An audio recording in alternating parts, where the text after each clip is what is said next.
યશુ મિત્ર વાલાઓ, મારું નામ અમૃતભાઈ મારવાડી સમાજથી આવું છું અને મારી જીવનની જે ગવાઈ છે આ તમારી સામે શેર કરવા માગું છું.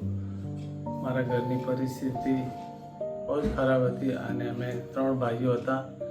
અમારા પ્રતિ 2 ભાઈઓનું મૃત્યુ થયું અને એક ભાઈની 4 દીકરીઓ હતી.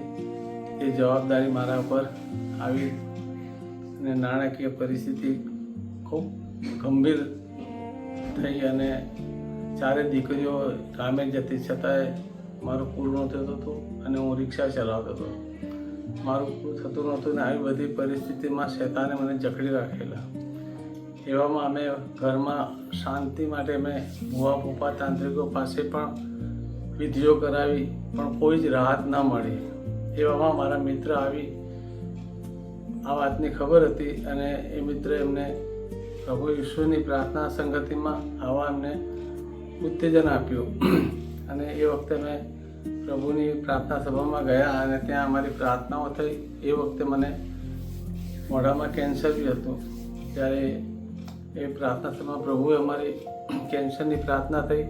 ત્યારે શુક્રવાર હતો અને સોમવારે મારો દાંતનું મોઢામાંથી પડી ગયો અને સોમવારથી ધીમે ધીમે રૂજ આવવા લાગી અને મોઢામાં જે પરવું આવતું હતું એ બંધ થઈ ગયું. એટલે કેન્સરમાં પ્રભુએ મને સાજા પણ આપ્યો. પ્રભુનો ધન્યવાદ. જ્યારે કહેવામાં આવ્યું હતું કે 2007માં તમે નહીં જીવી શકો, 2007 નહીં જોઈએ. હું પ્રભુનો ધન્યવાદ કે આજે 2026 સુધી અમે જીવિત છીએ અને જીવિત રાખ્યા તે પ્રભુનો ધન્યવાદ. જ્યારે 2023માં મને હાર્ટની પ્રોબ્લેમથી જ્યારે એટેક આવ્યો ત્યારે પ્રભુના દાસોને બી સંકેત મળ્યો કે એમના માટે પ્રાર્થનાની જરૂર છે અને એમને બતાવ્યું કે એમને કોફિંગ બોક્સ ત્રણેયને કોફિંગ બોક્સ બતાવ્યું કે અમૃતભાઈ માટે પ્રાર્થનાની જરૂર છે. એટલે પ્રભુ મને હોસ્પિટલમાં દાખલ કરવામાં આવ્યો યુએન મહેતામાં. ત્યારે મારા દાસીઓ આવીને ત્યાં પ્રાર્થના કરી અને એમણે કહેવાયું કે તમે 3 દિવસમાં સાજા થઈને હસતા ઘરે આવશો. પ્રભુનો ધન્યવાદ કે જ્યારે અમે 3જા દિવસે અમને ડિસ્ચાર્જ આપ્યો અને પ્રભુનો ધન્યવાદ કે પ્રભુએ અમારા જીવનમાં કામ કર્યું અને હરેક પરિસ્થિતિમાંથી પ્રભુએ અમને ઉગાડ્યા. આજે ભૂતકાળનો સમય અને વર્તમાનનો સમય પ્રભુએ અમને રાત દિવસનો ફેરવ્યો. પ્રભુનો ધન્યવાદ.